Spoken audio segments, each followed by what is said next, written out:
चीज़ को लेके आपके माइंड में बहुत सारे क्वेश्चंस होंगे, आखिर ये क्रिप्टो करेंसी है क्या और ये वर्क कैसे करती है।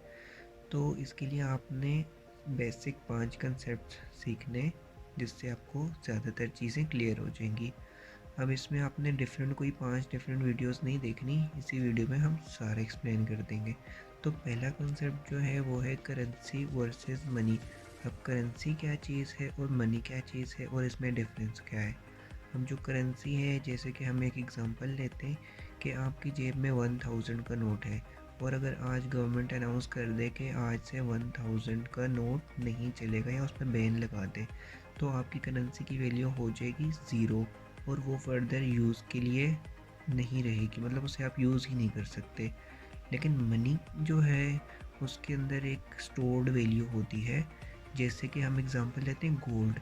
अब गोल्ड आपने नहीं सुना होगा कि गोल्ड की वैल्यू ज़ीरो होगी, क्योंकि गोल्ड के अंदर एक स्टोर्ड वैल्यू है। लेकिन जो करेंसी है वो गवर्नमेंट ने एज एन एक्सचेंज के लिए एक मीडियम प्रोवाइड किया हुआ है, जिसे हम ट्रेड के लिए यूज़ कर सकते हैं।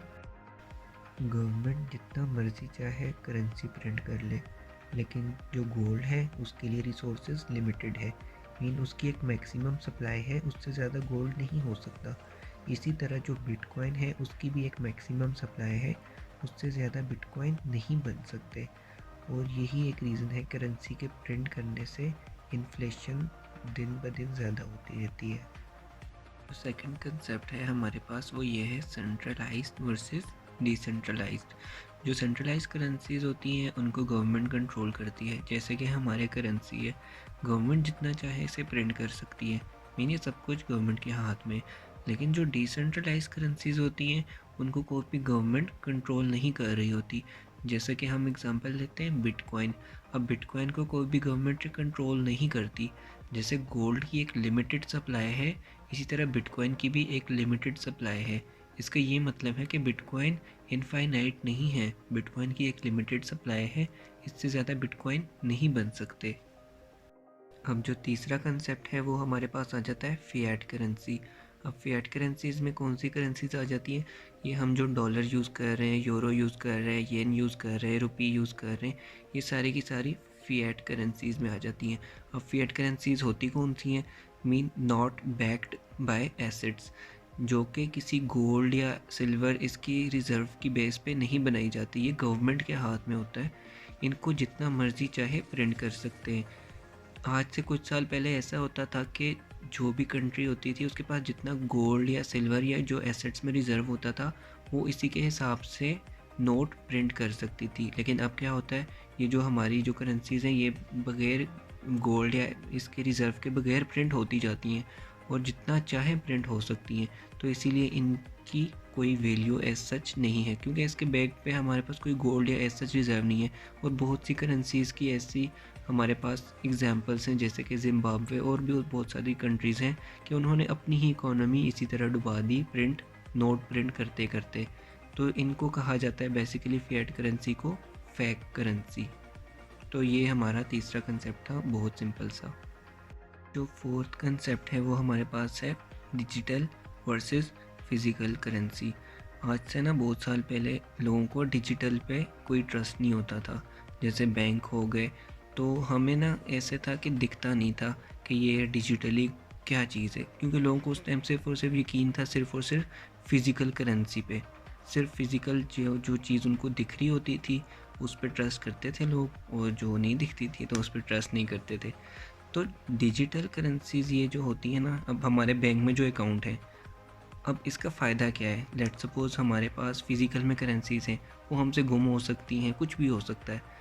लेकिन जो डिजिटल फॉर्म है वो हमारे पास हमेशा के लिए वैसी की वैसी रहेगी। ठीक है, पहले लोग समझते थे फिज़िकल वे जो है वो बहुत सेफ़ है, लेकिन अब जो है डिजिटल वे में ज़्यादा लोग यकीन करते हैं कि डिजिटल एसेट ज़्यादा सेफ़ हैं एज़ कम्पेयर टू फिज़िकल से। तो जो हमारे पास क्रिप्टो करेंसीज हैं वो टोटली बेस्ड है, डिजिटल है, टोटली बेस्ड, टोटली। मीन आपने बिटकॉइन को अक्सर पिक्चर्स में देखा होगा, एक कॉइन होगा बिटकॉइन का, लेकिन वो कभी भी फिजिकल फॉर्म में एग्जिस्ट नहीं कर सकता, वो सिर्फ और सिर्फ डिजिटल फॉर्म है।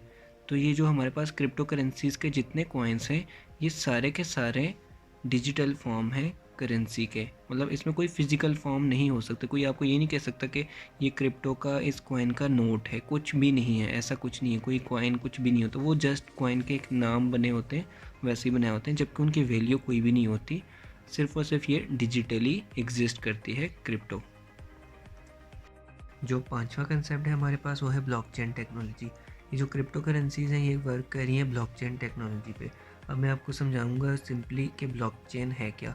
सिंपली आप ये सोचें कि ब्लॉकचेन एक मेथड है जिसमें इंफॉर्मेशन रिकॉर्ड होती है और उससे ये इंफॉर्मेशन इम्पॉसिबल है कि वो हैक या चेंज हो सके। ठीक है, लेट सपोज आपने एक ट्रांजैक्शन की एक जगह से दूसरी जगह, एक अकाउंट से दूसरी जगह, तो वो ट्रांजैक्शन जो है वो दो बंदों के दरमियान है। ठीक है, तो अब अगर कोई आपका डिवाइस या आपका सिस्टम हैक कर ले तो मतलब वो तो ट्रांजैक्शन को चेंज कर सकता है।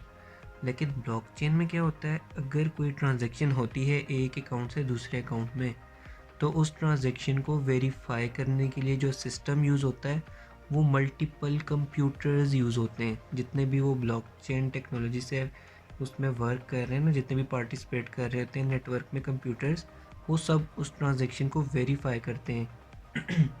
लेट सपोज आपने $10 एक जगह से दूसरी जगह भेज दिए, तो अब वो जो $10 की ट्रांजैक्शन है वो इस पूरी दुनिया में बहुत सारे ऐसे कंप्यूटर्स होंगे, उन सब में वो ट्रांजैक्शन वेरीफाई हो जाएगी कि ये ट्रांजैक्शन यहाँ से यहाँ हो चुकी है, अब ये चेंज नहीं हो सकती। अगर कोई एक कंप्यूटर में एरर आ जाता है, अगर कोई एक कंप्यूटर हैक भी हो जाता है, तो उससे उस ट्रांजैक्शन पे कोई फ़र्क ही नहीं पड़ेगा, मीन वो हैक हो ही नहीं सकता। तो ये है इसकी सबसे बड़ी वजह, जिस वजह से लोग इसे अडॉप्ट करेंगे और ये फ्यूचर में सबसे ज़्यादा यूज़ की जाने वाली टेक्नोलॉजी है ब्लॉकचेन। तो ये थे हमारे 5 कंसेप्ट, उम्मीद है आपको समझ आ गई होगी इसमें।